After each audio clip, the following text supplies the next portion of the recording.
a very warm welcome to the UK chapter of the Awin report for 2021 in its new digital format.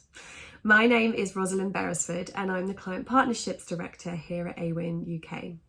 Client Partnerships was actually formed in 2020. We're a new department focused on forming strategic partnerships with our clients, but we're split into sector specialists. So we've been in the fortunate position to really delve into the details of what happened in 2020. We did this throughout the year, as 2020 didn't seem to want us to get out there and meet clients face to face as we'd first intended. So we launched a webinar series, we put together a monthly newsletter called The Pulse and wrote quite a few articles really dissecting this data. And we've been pleased to share a lot of that with you within this chapter for the UK. 2020 was a difficult but dynamic year and ever-changing as customers reacted differently to the regulations. We've touched on stats from areas such as eMarketer, who do forecasts and predictions for the year, and they believe that online activity grew 20% last year, and that's certainly something that we saw reflected across Awin. Very different in the peak lockdown months to what happened in between when we had more flexibility, such as across the summer. We take a look at all of this in more detail in our chapter in the market summary, which was written by Alex Palmer-Yee, who's our telco and finance specialist from Client Partnerships.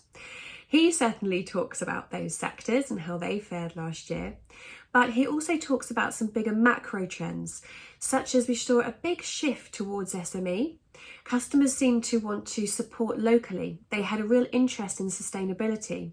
Subscriptions and maybe more luxury foods became of interest. So real differences to what we saw the year before.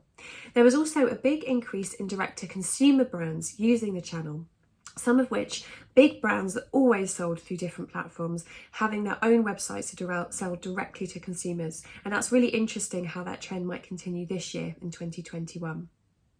We also reached out to some of our partners to get their take on what was changing within the digital landscape last year and this. We spoke to Mediacom, who are one of our big agency partners, and they really gave testament to fantastic flexibility and the support the channel had given their clients last year, but also talked about how they're more interested in attribution and how that can really be delivered across the channel to drive their clients forward. We have a strategic partnership in single view in the UK, which we're starting to launch globally. And we also spoke to the team there to understand what they saw across digital channels. They've got a really unique viewpoint, and they could actually see that for those brands that did have to pull back spend last year during the peak lockdown months of the pandemic, it was actually affiliates that were often the last channel to be turned off and the first to turn back on.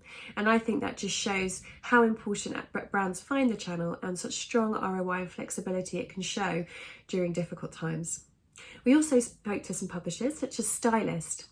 They're an example of a media partner who's seen real growth in the channel, and it's something that we've seen across this media landscape. I think it's really exciting how these bigger publications are starting to use the channel in the UK, something that we see in other markets, and we're really starting to see traction. We also spoke to one of our advertisers that's recently returned to Awin, AO.com.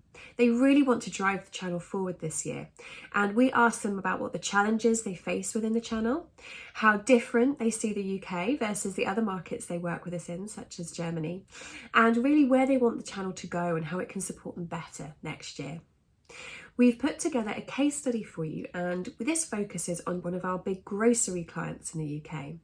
They had real increases in demand throughout the pandemic and had the real balancing act of how to make sure that they could make sure the vulnerable and the elderly had the online delivery slots they needed. Therefore, they worked with Awin and two of our partners, Fidel and Top Cashback, to look at how we could safely drive customers in store to get that balance right. It's a really innovative campaign, and be interesting to see how we can do more activity to get this balance across other advertisers that also have an in-store offering, and how we need to consider what the best balance is between those two as we move forward. So I think that's pretty much it for all the content that we've got within this chapter. We hope you enjoy it, but do reach out to us if there's other content that you'd like us to investigate during 2021. The client partnerships team and the sector specialists we have are really keen to delve into the data and to give you the insights that you need. And if you don't already, do sign up to the Pulse, which gives you insights on a monthly basis. So thank you very much, and really hope you enjoy the UK content.